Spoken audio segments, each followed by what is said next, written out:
evening, viewers, and welcome to this edition of NTV Sports Page. It's Monday, 6 December, and I'm Curtis Morton. In our headlines, 3 divisions in Windies Under-19 squad and 1 on standby. And in our feature for this evening, we give you excerpts from the Swim to Win program's end-of-year closing ceremony. We'll take this break and I'll be right back. Come up with a resolution. Violence is never a solution. This message is brought to you by the Department of Gender Affairs in collaboration with the Charlestown Primary School.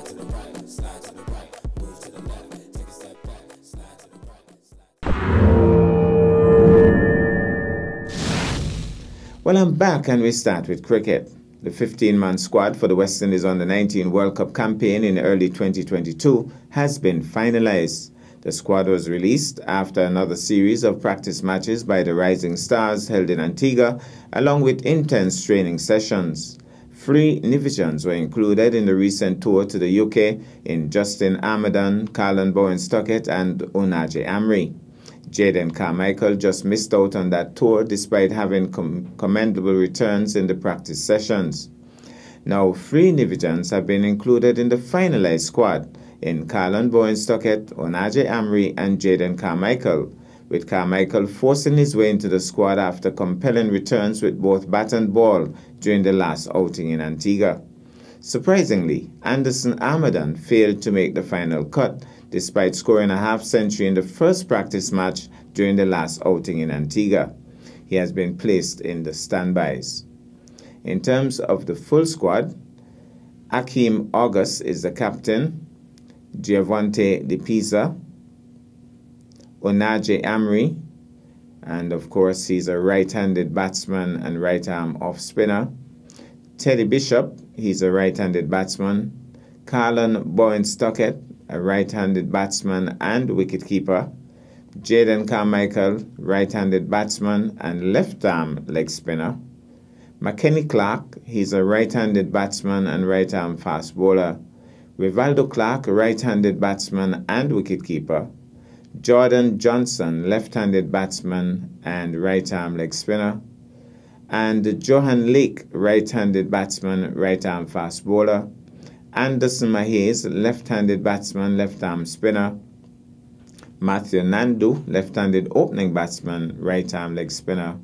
Shakira Paris, right-handed opening batsman. Shiva Sankar, right-handed batsman and medium-fast bowler. And Isaiah Thorne, he's a right-handed batsman and right-arm fast bowler. So in the reserves are Anderson Armadan, Nathan Edwards, by the way, I think he's of Anguilla or St. Martin, Andel Gordon, a left-handed batsman and left-arm medium-fast bowler, and Vasant Singh, a right-handed batsman and right-arm leg spinner, and also Kevin Wickham, right-handed batsman, right-arm wrist spinner. Well, we certainly want to wish them all the best, and I do have my belief that eventually Anderson Armadan will force his way into the top 11. Meanwhile, Kieron Pollard will not travel to Pakistan for the one-day and T20 series that starts next week after failing to recover from a hamstring injury that he picked up in the T20 World Cup.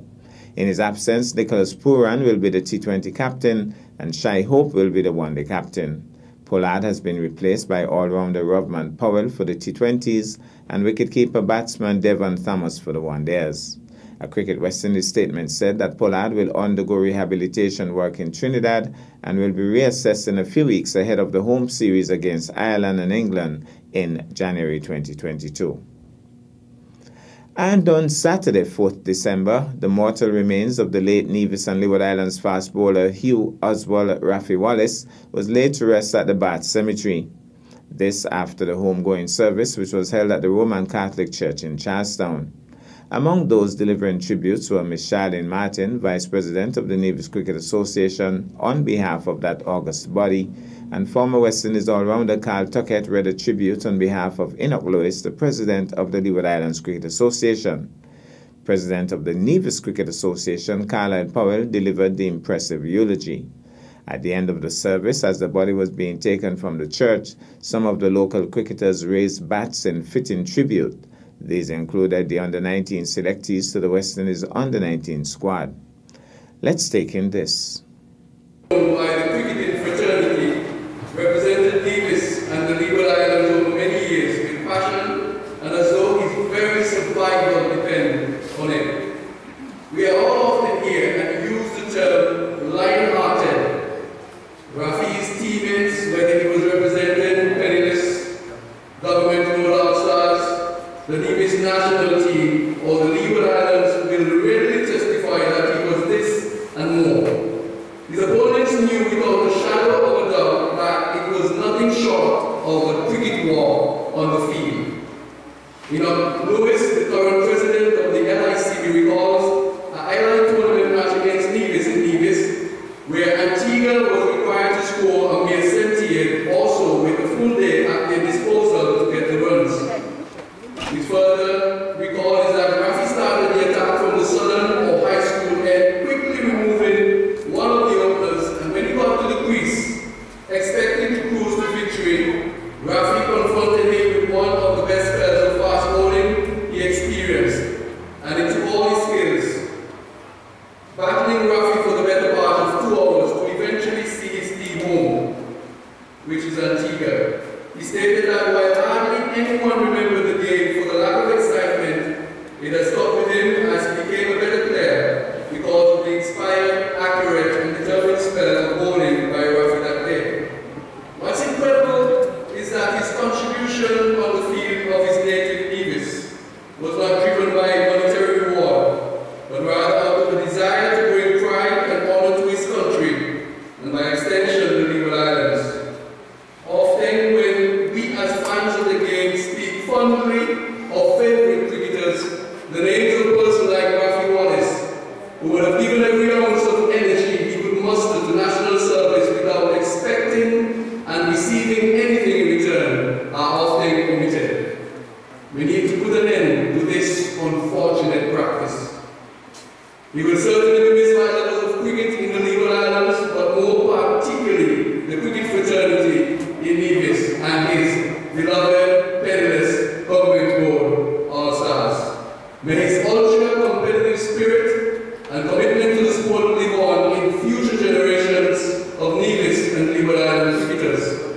We at the LICB will wish to express our sincere condolences to the family of the late Rafi Wallace, the Nevis Cricket Association, and the cricket fraternity in Nevis. May the soul of our dearly departed brother rest in perpetual. For years, cricket lovers journeyed to the Grove Park, now renamed the E.T. Williams Park, to see him bowl. Today we are gathered to pay our final respects to Hugh Oswald Wallace. Neither Rafi nor Rafi were on his birth certificate. People knew him as Rafi. I can tell you that he was born on May 29, 1957, and that his parents were Norman Leslie, better known as Jack Wallace, and Marion Gertrude Williams, married Wallace. I can also tell you that he worked construction with Allied and Manners. He worked with Brother Philip and Tessie. I definitely will tell you that he had 13 brothers and sisters, and that he fathered 4 children of his own. But I get the sense that Rafi would say, do not talk about those things. Talk about cricket. Yes, family was absolutely important to Rafi, and his siblings agreed that once he promised to do something for anyone, that he was dependent. They said the difference between him and useless brother is that brother will promise you, but will never fulfill his promise. But Rafi was dependent. He loved his children unconditionally, and his nephews and nieces were special, and they loved him as well. I will tell you that Rafi and Ramona were married in 2016 in Canada. She describes him as a good man whom she loved and respected, and who was embraced by her family. With some people, you either love them or you hate them. With Rafi, there were other categories.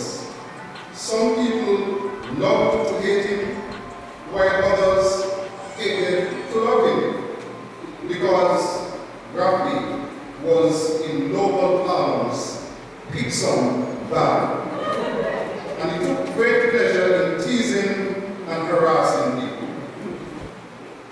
Halstead Tyson got more teasing than most, and on one overseas trip, Rafi made up the story that Halstead had a wad of money and his lyrics were the same to all the girls that he met. He said Halstead simply asked them, "You want me to buy you a ticket for Nevis for Cultural?"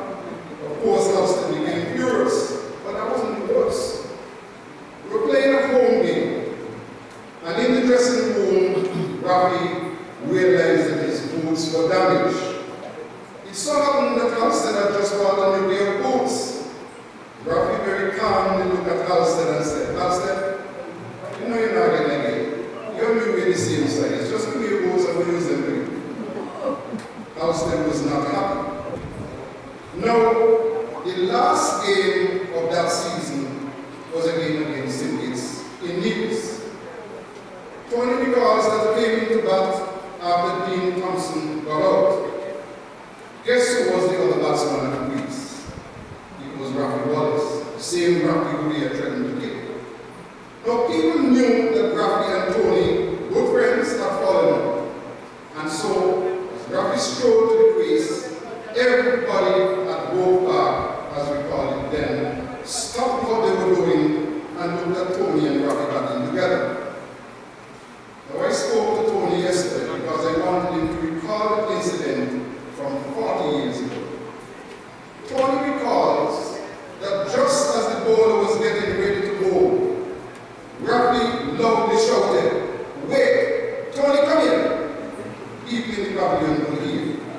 Of course, Tony had to go because they were representing Nevis, and all eyes were on them. What happened next was classic Rafi. As the two poor enemies met in the middle, people expected fireworks to start. But the mischievous Rafi simply hugged up Tony who was threatening to kill him. What could Tony do? When I asked him, he chuckled and he said, I asked him, "What did Rafi tell you?" He said, Rafi simply looked him in the eyes and asked him, "You gonna give me okay in front of everybody?" Suffice it to say, their friendship resumed. On the last day of the game, he chatted with his nephew Lavington as normal. Rafi ate his dinner as normal. He went to his room and quietly declared his name closed. The Nevis Cricket Association is grateful for his 10+ years of outstanding service to Nevis and Nevis cricket. We extend the sincere condolences to his entire family and say Rafi was a good man. May his soul rest in eternal peace. If you give a little more than you take, and if you try to fix more than you break, if you're the kind who takes the time to help a stranger in the rain, there's a place for people like you. If you stand up for those down on their knees, and lend a voice to those who cannot speak, if you shine a little light, give sight to the ones who lost their way, there's a place for people like you. I've heard up there the streets are made of gold, and when you get there, there's a hand to hold. I believe when your days down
We'll take this break and I'll be back with our feature for this evening. The management and staff of the Nevis Air and Seaports Authority want to ensure that you are safe. Our security officers, administrative staff, cleaning technicians and auxiliary personnel are busy on the job protecting the health of the users of the Nevis Air and Seaports Authority. They are the port's frontline personnel who are working around the clock to help protect you. If you must travel through our ports, please remember to observe all the safety protocols, practice social distancing, and wear masks during all interactions. Utilize the sanitizing stations available throughout and practice respiratory etiquette. Everyone has a role to play and a safe Nevis depends on you.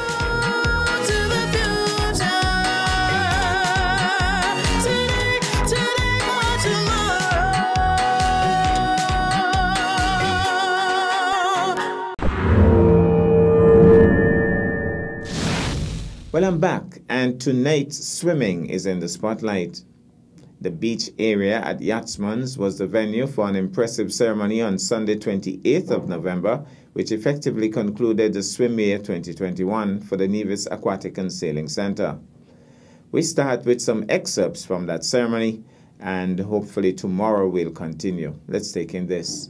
I want to welcome everybody to this very special occasion.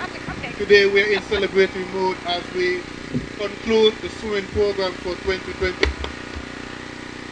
2021 came with its challenges, but one of the positive highlights of this year has been the success and impact of Swim to Win. We would have impacted a number of children and adults throughout the year, and it's something that we must be thankful for.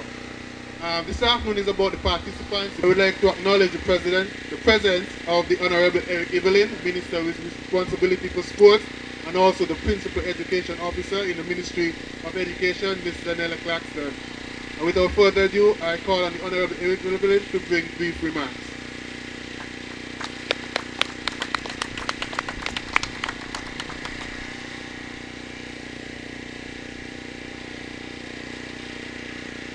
Thank you very much, Jamir.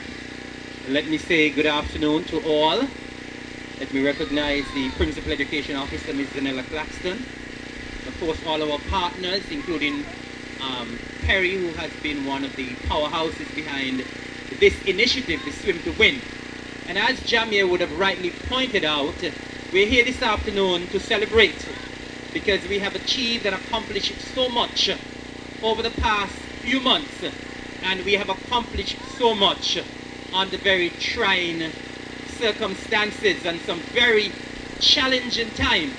Of course, we know we are living in not normal times now, but I think the work that has been accomplished through this Swim to Win program is phenomenal based on the circumstances. Phenomenal work. And this afternoon, I just want to briefly touch on a few of what I would call some of the takeaways or highlights from this program. This program is now into its second year, and it's amazing in just 2 short years how much this program has grown. This program has grown in leaps and bounds in 2 short years. And we have grown in leaps and bounds because of the commitment that we have seen, not only from the coordinators of the program, but from the participants of the program as well. Another highlight, another takeaway that I would like to touch is the fact that this program has reached so many persons. Of course, as I would have said, it started off very small. The numbers were small. But now when I looked at the statistics and realized that over the past year, we have reached over 200 persons. And that is no mean feat. Over 200 persons have participated in the Swim to Win program. And of course, it is because of the fantastic collaboration and partnership. And that is another thing I would like to highlight this afternoon. The collaboration and the partnership that has taken place over these past years with Swim to Win. I am delighted to indicate that my ministry, the Ministry of Sports, and the Department of Sports, we have been one of the primary sponsors or primary partners in this initiative. And I'm really very happy that so many partners and collaborators would have been able to come on board because of the common good that this program will have. And so I want to say a very hearty thank you. I know Terry will come later on with the thank yous, but I'm very heartened by the show of support by all of the partners. And I'm very heartened by what collaboration and partnership can truly do. The success of this program has been through the partnership and the collaboration of all who have been involved. And as I spoke about the reach of the program, when the program started out, we were looking mostly at primary schoolers. Of course now, participating in the program, we have not only primary schoolers, we also have secondary schoolers.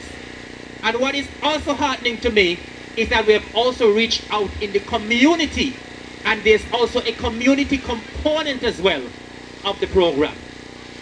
And that in itself shows that this program will continue to grow in the future. A past few months ago, we were able to have our first Christina Memorial Swim Camp, and that was a resounding success. Of course, we know what would have happened in 1970, and we don't want that to ever happen again. And so, out of that disaster, we have seen the good of Swim to Win. Swim to Win, of course, one of the main objectives is to get people's fear away of entering the water. And I believe that objective is being met through this very fantastic program. Another thing that I admire very much about the program is the way it is structured. Because we want to teach people to swim, but we want to ensure that it is done the correct way. And so, through the Swim to Win program, we've had a number of individuals who have been taught as instructors, and not just taught as instructors, but you've had different levels of instructors as well. And so the way this program is structured, you have persons who are being taught how to teach people to swim, and you have persons who are being taught to swim. And you also have persons who are volunteers as well. And so I think the structure is fantastic, and I believe because of all of these great components, why we have had such a very successful and what I call rewarding experience. I would like to say that the department and the Ministry of Sports, it is our absolute delight and privilege and pleasure to be a part of this Swim to Win program. It is a program that has the blessings of the Ministry of Sports and will continue to have the blessings. It will continue to grow. There are some fantastic plans for 2022 and beyond. And I firmly believe that from this Swim to Win program, we will see some international swimmers emerging from the island of Nevis. I want to congratulate all of the young people who have been involved in this program. I want to congratulate all of the instructors. I want to congratulate all of the coordinators. I want to congratulate and thank all of the partners and collaborators. And once again, this program has the absolute blessing of my ministry. Once again, congratulations to all, and may Swim to Win grow from strength to strength. Thank you, and God bless. Okay, thank you, Honorable Minister, for those words. As the Minister would have alluded to, one of the end goals of this program, at least for me, is that I want to see swimmers from Nevis in the Olympics, representing the Federation. And I see a lot of potential, and this potential is due to, as the Minister mentioned, how the program is structured, how we have trained our instructors, the finer details that the coordinators put into ensuring that we meet our objectives, whether slowly but surely. I would now like to take the opportunity to highlight some of the high points of the 2021 year as regards to Swim to Win. Earlier, we would have offered 3 6-week Swim to Win sessions, which would have reached a total of 126 swimmers And some of those swimmers are here today, so please give them a round of applause. Also this year, in April, we held our first ever beach games, and we also introduced the Christina Swim Camp, which is a free swimming camp for children ages 6 to 18. Yeah, so that was an initiative of the Ministry of Sports in collaboration with all our partners from Swim to Win, where we offered free swim lessons to a number of students, and we reached 77 swimmers in that regard. We also began private and semi-private lessons for adults, those persons who came with the children and were afraid to get in the water, and the water was seen as something bad for them. But through that program, we were able to reach 30 new swimmers with the Get Your Feet Wet program. So if they're here this afternoon, give them a round of applause. They came down, they will drop off their kids, and then they will start stepping back from the ocean. But now when they come, they just run into the water, so that's a good thing for them. Overall in 2021, we reached 222 swimmers, and we also trained 18 individuals in level 1 and level 2 instruction. And this was coordinated by our program coordinator, the person who helped us develop this program, Miss Anne McClendon. Unfortunately, she cannot be here with us today. We wanted to play a pre-recorded message. I don't know if you have it, Terry. The message from Anne. Did we get it recorded? So unfortunately, but we need to give Anne a round of applause, even though she's not here, because she helped us develop this program. Yeah. We remain committed to investing in swimming here in Nevis particularly, but in St. Kitts and Nevis as a whole. And we are committed to the development of a first-class swim pool, which we hope will come on stream eventually, and that will help enhance this particular program. I now take this opportunity to invite Mr. Winston Cook. Winston has been, when we first started conceptualizing this program, Winston was one of the key guiding lights, pointing us in the right direction.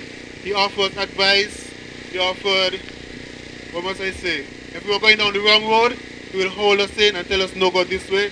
He is also one of the reasons why this program has been so successful. So I'd like to welcome Mr. Winston Cook, a representative from the Swim Federation of St. Kitts and Nevis.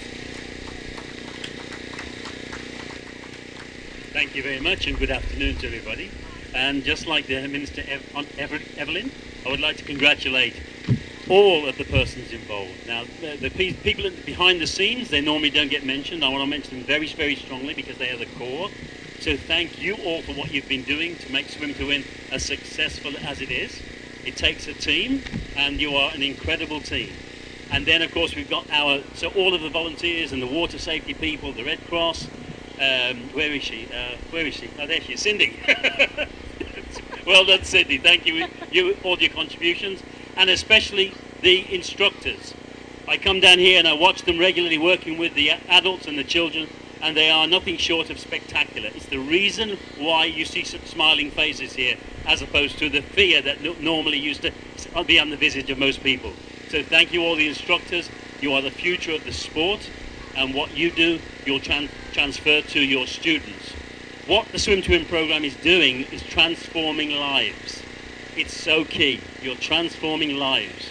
Not only are you learning an activity, you're making inroads to the sport that's available, and one day, hopefully, if things keep progressing as they are, we will have that young person, whether it's a boy or girl, young man or young woman, who will represent Nevis on the battlefield out there in competitive terms, and one day somebody from Nevis will be at the height of swimming. It's all possible, but this is where it starts. This is the key part of the program, and this development of the sport and activity of swimming.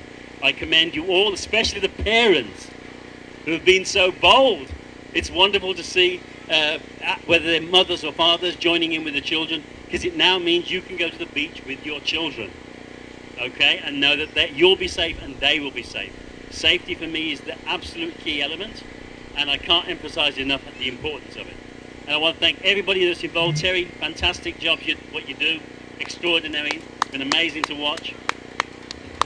Thank all your sponsors. I know you have some very, very valuable sponsors. Thank you all very much, and we look forward to continued development and growth of the sport and activity of swimming within Nevis and the Federation. I thank you all. Thank you very much. Have a good afternoon. Well, that's our package for this evening. I am Curtis Morton, reminding you that you can watch sports if you're not fit. But to play sports requires fitness, diligence, and sacrifice. Have a good night.